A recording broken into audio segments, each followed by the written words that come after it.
അമേരിക്കയുമായുള്ള ആണവായുധ ചർച്ച തൽക്കാലത്തേക്ക് നിർത്തിവെച്ചതായിരിക്കുന്ന പ്രഖ്യാപനം ഇറാന്റെ പ്രസിഡന്റ് അബ്ബാസ് അറാഞ്ചി ഔദ്യോഗികമായിട്ട് തന്നെ സ്ഥിരീകരിച്ചുകൊണ്ട് പ്രസ്താവിച്ചു. പറയുന്ന കാര്യം ഇതാണ്: നാലാം ഘട്ട ചർച്ച ആരംഭിക്കാൻ വേണ്ടിയിട്ട് തീരുമാനിച്ചിരുന്നു.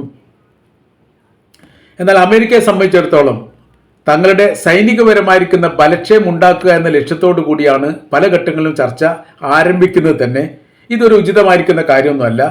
പ്രതിസന്ധി വിഷയങ്ങളൊക്കെ ഉണ്ടാക്കിക്കൊണ്ട് സാമ്പത്തികപരമായിരിക്കുന്ന തകർച്ച തങ്ങളുടെ രാജ്യത്തിന് ഉണ്ടാക്കാനുള്ള ശ്രമത്തിൻ്റെ ഭാഗമായിട്ടാണ് ഈ ചർച്ചാ കാര്യങ്ങളൊക്കെ പോകുന്നത് എന്നാണ് മനസ്സിലാക്കാൻ വേണ്ടി പറ്റുന്നത്.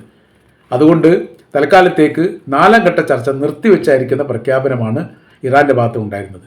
ഒമാന്റെ വിദേശകാര്യമന്ത്രി ബദർ അൽ അഹമ്മദ് ജുറൈദി ഈ വിഷയമായിട്ട് ബന്ധപ്പെട്ട കാര്യങ്ങൾ ഇറാൻ പറഞ്ഞത് ശരിവെക്കുകയും ചെയ്തു. അതോടുകൂടി തൽക്കാലത്തേക്ക് ചർച്ചയില്ല എന്നുള്ള തീരുമാനം ഏറെക്കുറെ ബോധ്യമായിരിക്കുകയാണ്. അമേരിക്കയുടെ പ്രതിനിധി ഈ വിഷയമായിട്ട് ബന്ധപ്പെട്ട് പ്രതികരിച്ചിട്ടില്ല.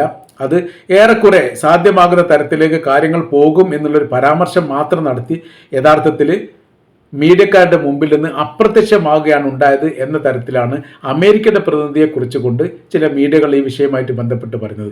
ഏതായിരുന്നാലും നിലവിൽ നാലാം ഘട്ട ചർച്ചയാണ് അവസാനിച്ചിരിക്കുന്നത്. ആദ്യഘട്ടം ഒമാനിലായിരുന്നു, രണ്ടാമത്തെ ഘട്ടം ഇറ്റലിയിലായിരുന്നു, മൂന്നാം ഘട്ടം വീണ്ടും ഒമാനിലായിരുന്നു, നാലാം ഘട്ടം